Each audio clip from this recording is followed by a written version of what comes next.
I'm back finally. Oh, hey guys, I'm back finally. That was really great. The record button didn't just start until like right now. But yeah, so I haven't been recording, like I haven't been doing my vlogs. I think this is vlog number 9. I haven't done vlogs because I've been leaving most of my summer. So when I finished my job, we had a party and everything. We ate Korean barbecue, which is really good. Clamato buga, Korean barbecue buga, and it's really really good. I'm like, oh, there's some fishy stuff I don't like, but I'm not a fishy type of person. So yeah. Oh, yeah, I'm back. And then after all the job stuff, after Sontech and everything, I had my own week to do whatever I wanted. And my aunt and my cousin from China, they both came and they did their stuff. We ate a lot. We ate a lot. My grandma's birthday was last day. I forgot, but it was on a Friday or something. That's right. Yes, that was 3 days. It was the 17th. I'll just remember September 17th. Really good song. Happy birthday, grandma. Yeah. Um, but yeah, and then after that, I have been just grinding hardcore League for that whole week. There's some days where I just went 12 hours straight of League, just like, yeah, totally like that. Um, okay, so, yeah, what day is today? It's August 20th. That's my first day of school. What? So, yeah, today was my first day of school, and it was awesome. I mean, awesome. Like, I got all my new classes. I went to a brief introduction to school for potential donors and everything, and I got someone's, I mean, at first I was nervous, and I was barely waking up. I practiced with my counselor, Mr. Sendes, and it was, it was pretty nerve-wracking. I was still, like, getting into the hang of talking again, because I haven't talked since beginning, like the end of my work, which is a week ago. That's a long time since talking, like actually talking, like talking about what I do. But yeah, we just had to show ourselves and like be ourselves, you know. Like say what to do. I mean, I say I play squash, I surf, I did an internship during the summer, Sontech. Um, yeah, that's pretty much it. Um, yeah, so it was pretty fun, and I got like there was this one lady named Shavitz, Miss Shavitz something, Sharon Savitz. It was pretty cool. I think it was a German name, but yeah, she was really nice, and she said her. I learned about her organization where she helps kids, underprivileged kids, do community service. No, not community service. She gives resources. She's a college counselor that gives resources about college to help underprivileged kids. Um, let me see what I'm doing. Help underprivileged kids. Yeah, it's a small screen. Help underprivileged kids. Well, understand how to get through the college process. For example, many people don't know about the scholarships there are out there, the financial aid there's out there to help get in college. There's like college roadmaps to help guide students. Oh god, oops, I shouldn't have done that on camera. But yeah, there's so much resources out there that some of the underprivileged kids, the like poor kids can't really like not afford, but they can't reach. They can't get like a free reach of it. Like she went down to like Barrio Logan and National City to find oh man, I just really like my hair. I just saw myself on camera. I'm like I gotta look at this. So I got the haircut. Um, yeah, it looks alright. Like it looks good. I like it. I mean, I guess actually struck my hair up because it's a lot thinner. It's not that heavy anymore. Um, yeah, I got shorter, so some of my highlight came out. And this thing, you see this right here? This is called bed hair. This always pops up when I wake up, and it just doesn't say. So my mom always tells me put gel on, and I'm like, hey, okay, I'll try. I always put a hat on or something, but it's fine. Back to where I was. I just need to say that. Back to where I was. Miss Shavitz. That's how I remember a mnemonic device. Using mnemonic device is really really good. You should try it. just anything to remember. But yeah, the Shavits had uh, helped libraries get resources for their college, for uh, resources for underprivileged kids about college. Um, that helps a lot. It helps the kids grasp a basic understanding of where and how they could apply to college when they should start applying. Um, like some people, lots of the excuse of not going to college or worrying about college is paying for it. I mean, half half of it is like everything else, like the schoolwork, the acceptance letter, the application for it. But half of the worries are pretty much could I pay for it or not. But that's why there's you have these resources, and that's what she does. She spreads out the resources in various locations, San Diego, of various libraries, various branches of libraries in San Diego. Yeah, that sounds better.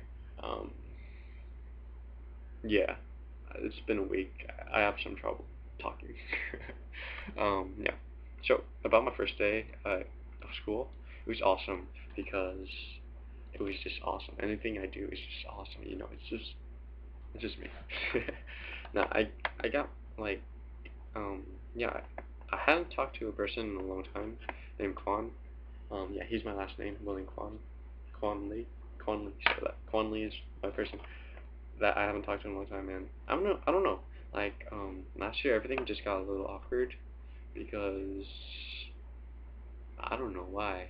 I have lots of reasons I could think of. Maybe I sort of talked to one of his best friends and the best friends moved away from him to me, but I don't think so. Or I just got really annoyed. That's so yeah, that's one of the things I have a problem with. I talk a lot. Um, I mean, I talk a lot of nonsense. That's a problem. But yeah, right now I want to like actually talk with meaning, so I'm just shutting up the whole time in class, just like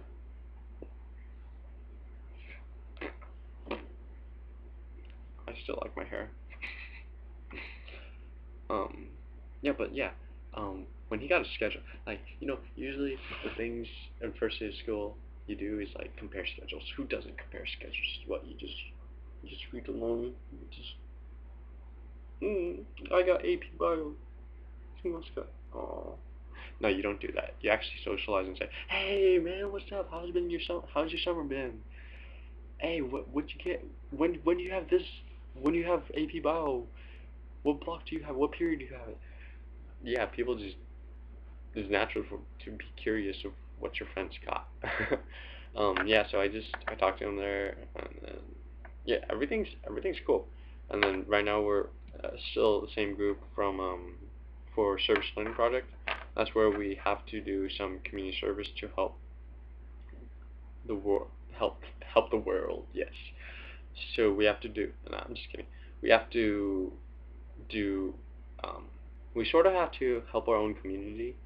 Um, at first, our whole class, like 35, 30 or something, was split up by zip codes where we live because it makes sense.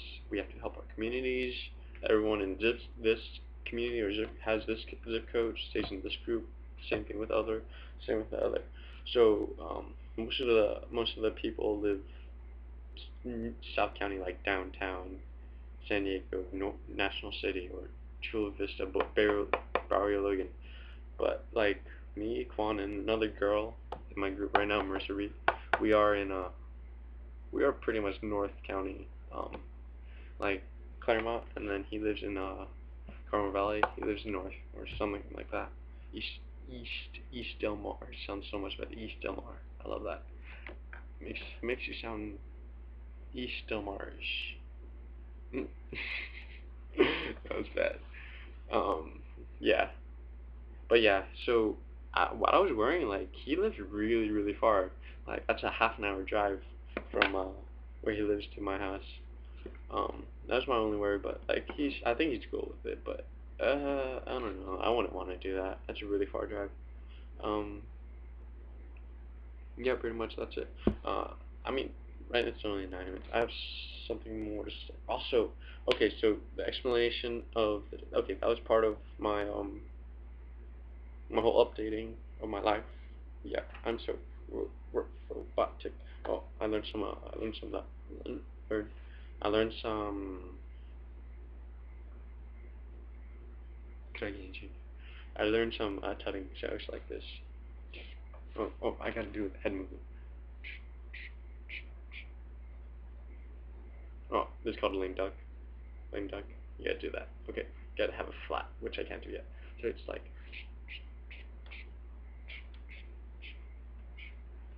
Shit.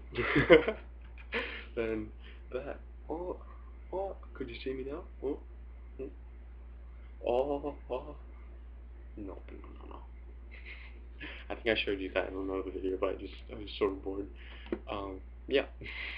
So here's I took some notes on my new class called Government, AP Governmental Politics and Government. That's where we're supposed to do debates. I like it. It's not history, it's debate. Or it's not history, it's about how the government works. Our teacher, Mr. Ramos, from Harvard, he taught in Uganda or something, somewhere in Africa, and he got like really good fame. He's teaching at our school, Preuss, right now, and well, yeah. He said it was even easier. It was the easiest class compared to all the all the other AP courses, including APUSH. And APUSH wasn't that hard. I don't know. I don't want to say it was easy, but it wasn't that hard. The reason why I say APUSH wasn't too hard was because we learned about American history for the past 16 years. I'm like, oh. But yeah, so the thing I learned in government class, well, actually in that class I was reading my book, was they said articles, no, not even the Articles of Confederation, like the whole general Constitution, which includes Article of Confederation, which is the Bill of Rights. The first 10 is the Bill of Rights. The first 10 amendments is the Bill of Rights, and you can go on and on, like the hierarchy of the biological system. So bad. Oh, I also think I remember a clause, actually two clauses, from the from the that sounds so bad. Yeah, but I know the clause from the First Amendment. There are two clauses. Alright, so yeah, we're supposed to memorize the clause so we can get into the class. It's sort of our password. We say it out loud to our teacher standing at the door. We all line up standing at the door, and then once we say the passcode, we can go in. Yeah. So the passcode is Congress shall create no law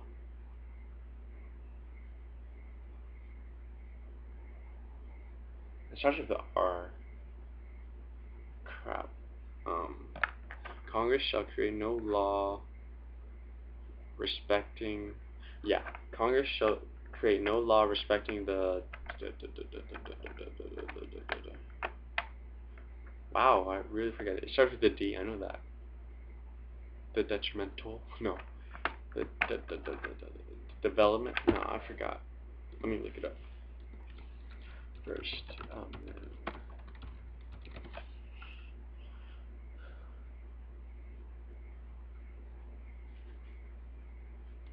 There's something of the religion. A religion.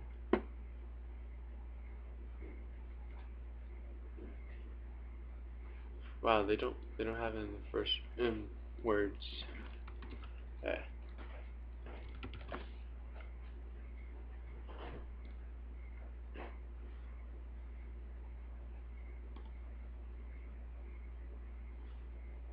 Okay, respecting the establishment. Congress shall create no law. The Congress shall create no law respecting the establishment of religion, or prohibiting prohibiting the free exercise thereof. Okay, there we go. I did not read that part. I only read establishing. I always get confused on that. Congress shall make no law respecting. I don't care why they don't respect the establishment of religion, like whether it is established or like why don't they? They probably just say they don't want to mess with religion. That's the First Amendment, or freedom of speech and public press.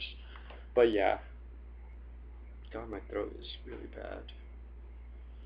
Let me take a pause very quick. Let me take a pause. I want to see if I pause it. Oh no, I can't pause it. All right, whatever. Yeah. So what I learned about the Constitution was that it is very, very, very, very flexible. That's why. So the framers of the Constitution back in like Thomas Jefferson, James Adam, John James Madison, John Adams. Whoa, that got mixed up. Washington, Adams, Jefferson, Wash. I'll tell you a story later about how to memorize presidents. But yeah, I like my chair. Every time I look at it, I get distracted. I seriously have ED and really bad memory. Okay, let me put this down. Let me put the webcam down. So yeah, back in the old days where the framers were creating the Constitution, they wanted a really broad fundamental Constitution. They wanted to frame out what the general message was. They didn't want a strict blueprint of what exactly this should be or that should be, or we'd all be like farmers or something.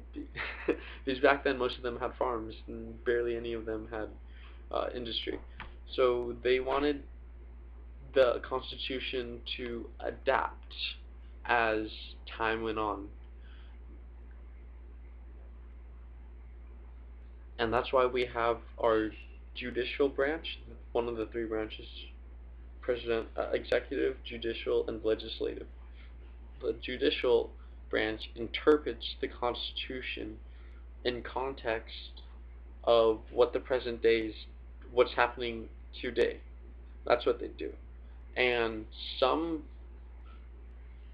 but that sort of makes the Constitution a fault, because this general broad framework sort of gives a lot, not a little, but like a lot of leeway for the judicials to have their say. The judicials pretty much rule. Like, their say is their say. The law is what they say, because they interpret the Constitution at this particular present time. The Constitution is supposed to evolve as time goes on, but the judicial sort of has a say. And this could go to corruption into the judicial branch, because the judicials sort of aren't really reading the Constitution.